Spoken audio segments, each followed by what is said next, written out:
Hey, it's Stu, and this is going to be my 10 until the end video. So I have several piles of possibilities, which I already discussed in other videos for November, and then some other things kind of got looped in, which was great and fine and fun.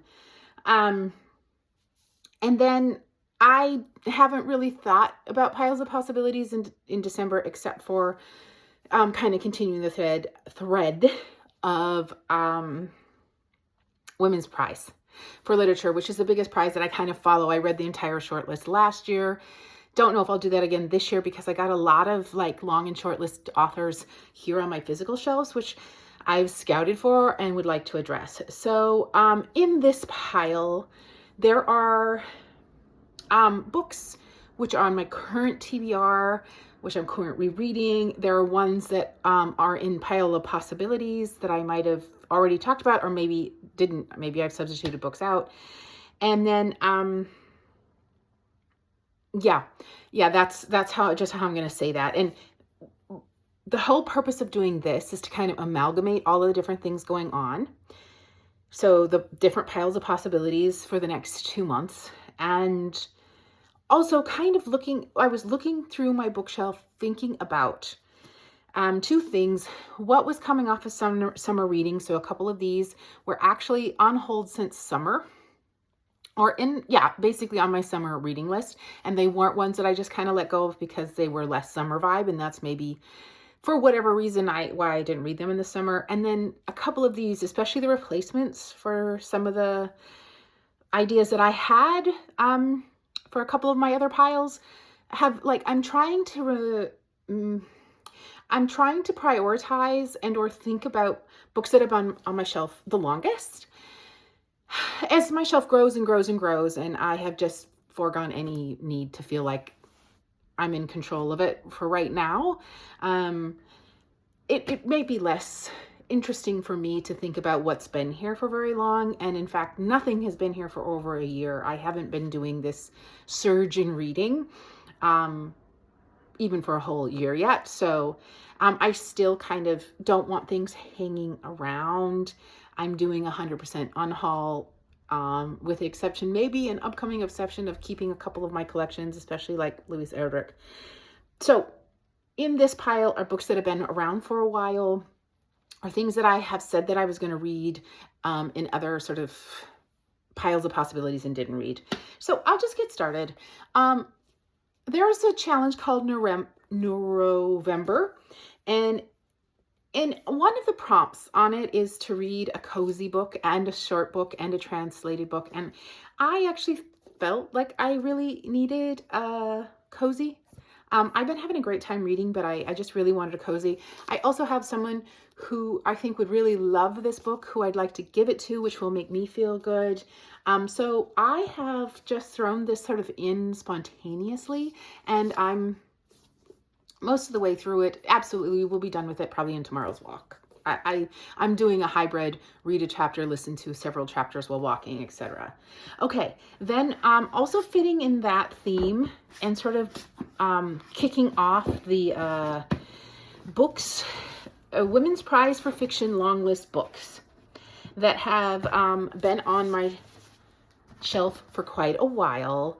I think Eleanor Oliphant would absolutely fit in the Neurovember books focusing on mental health or neurodivergent diversity folks. And I don't know that much about this book, but I think that it fits. I think I'm completely late to the game for the hype on this book. I see it everywhere, literally everywhere. I see it in little free libraries. I see it in bookstores. I see it in thrift shops. And so this copy I got, some time ago. It's not the best copy. Oh yeah, this one I got out of a little free library. So especially I want to get it back out into little free libraries since I'm still seeing it everywhere. Anyway, this is Eleanor Oliphant is Completely Fine by Gail Honeyman. I think Gail Honeyman is maybe a Swedish author as well. Gosh, I should know these things. I will by the review video. So hoping to squeak this into one of the November reads. It also kind of has a real fall vibe with those colors. And so does this. These are both sort of like fall vibey. Following along with Women's Prize for Fiction long listed. I'll just say long listed because some of them got shortlisted, some of them won, but everything here has been at least on the long list. The Night Circus has been on my shelf for quite some time. I got this at the Friends of the Library, probably about 8 months ago, maybe 7 months ago. It's been a display book because it's a beautiful book. I think this would be a fun listen, and this was probably going to be more towards like when I travel for the National Day of Mourning holiday at the end of November. I think that, you know, the trip is like 3.5, 4 hours each way. And I'm going to take a bus. So I'm going to take public transport. It's going to be like 5 hours each way. And that probably will get me well into this book. And that's kind of my plan, is to listen to this book while traveling. Also, Women's Prize for Fiction long lister. I got this actually at an independent bookstore. I had some credits, I think. So this was around my birthday in July. So that's kind of how old this book is. But it's been a display book for a while. I've been holding on to it maybe longer than I need to. And this is Circe by Madeline Miller. I recently saw in a little free library another Madeline Miller, and it might have been The Son of Achilles, which I think is even better known, and maybe also a women's prize, maybe even the winner of a women's prize for fiction. But I didn't grab it. I thought for whatever reason there was something else in there that I wanted to give a try, and I wanted to see if I liked this first. So, you know, maybe since this came from a bookstore, I'll take it back for credit and, you know, get the other one for a discounted price or something. Okay. If I'm being honest, this is probably going to be in December, but we'll see. The Essex Serpent definitely has a fall vibe. I got this from a little free library. I actually saved this from the Elements. I remember now. I'm from a little free library. I'm a little intimidated. I'm like, this pile has a lot of bigger books, so it might be incredibly overzealous of me to think that these will be read. I'm hoping that this will fit in November. This definitely still has the fall vibe going on for it, and it was long listed for Women's Prize for Fiction.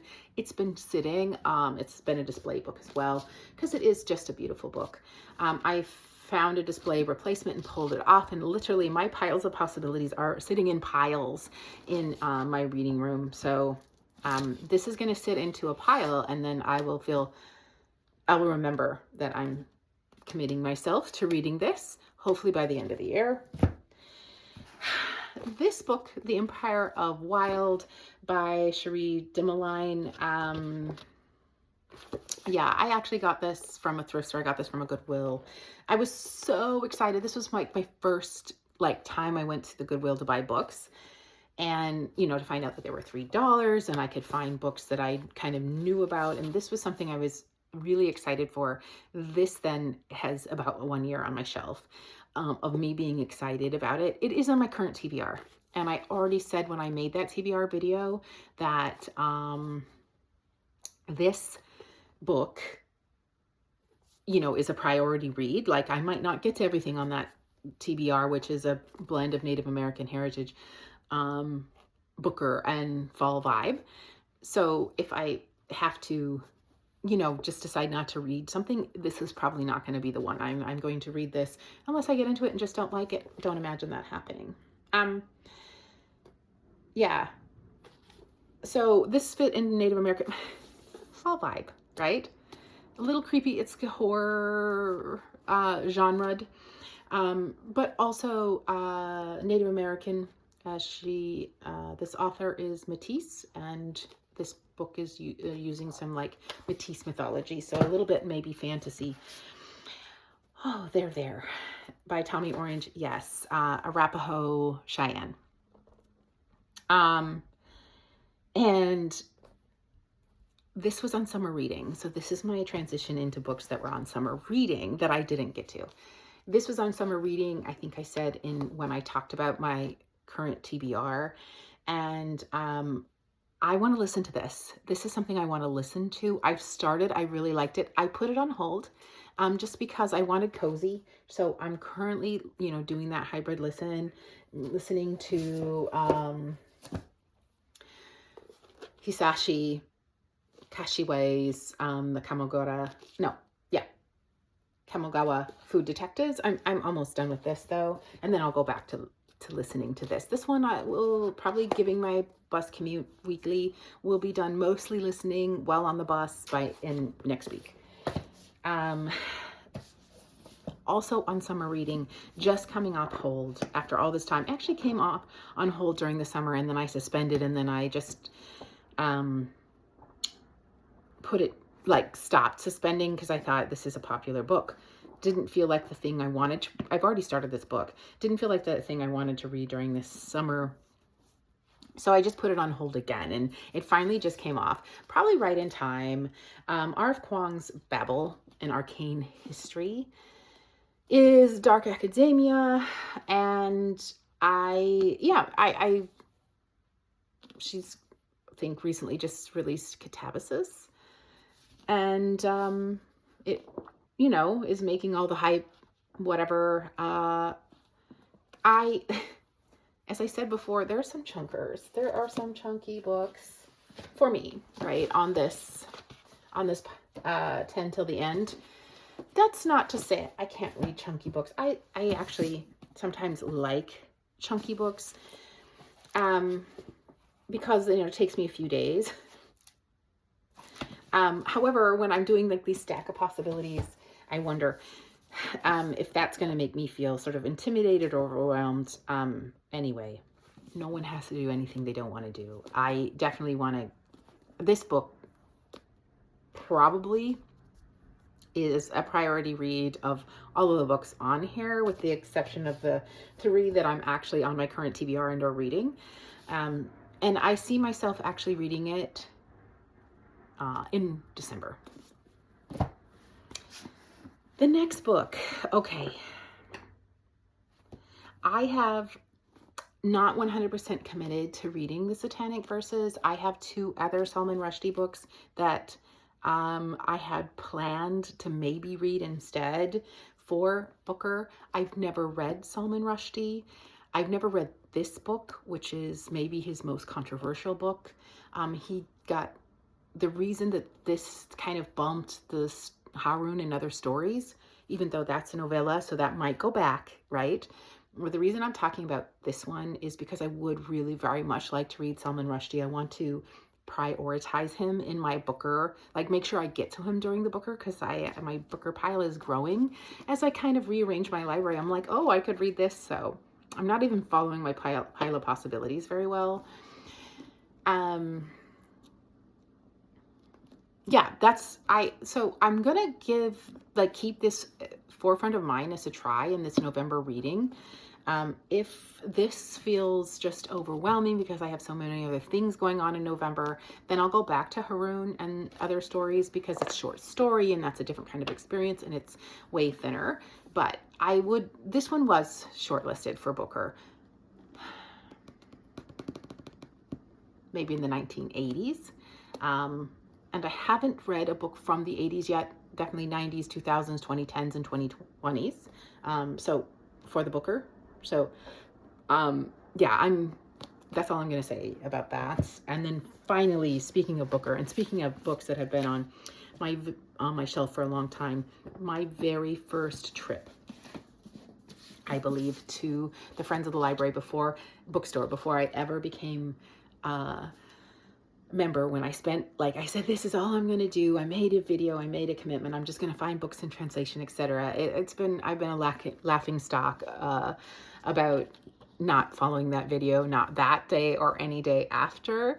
I spent $50 that day, and it was so much money for me to spend on books because I'd almost always exclusively just used Little Free Libraries. And I was like losing my mind with the kind of like diversity that I had, and I wanted to try things that drew my attention and things I'd heard of. And yeah, anyway, most of those have all been read and moved along. but not Zadie Smith's Swing Time, which was longlisted in 2017 for a Booker. It's been sitting there saying read me. I've passed it up on several different TBR because I was doing sort of like TBR prompt challenges before summer break and through the last year. This time I'm doing kind of more piles of possibilities, and then curating a weekend reading from that. But this is it. This one will get read. Like, this is another one that I know all the intention of 10 till the end is to read them all, but a couple of them are like for sure. Like, this one will be prioritized. It's a bit of a chunker too. Yeah, 400 and some. Yeah, I was several books that are longer than 300 pages in this pile. I have to keep that in mind, that normally when I'm reading 5 to 7 books in a week, as well as listening, they're smaller, they're 250 to 350. So these bigger books will kind of, again, maybe slow me down a little, and maybe that's what I'm looking for at the end of the year. But this is the final, that's number 10 of the 10 until the end. I don't think it's possible for me, due to the size of these books, to give you a full view. But let me kind of try and see if I can do it. Yep, there we are. 10 until the end.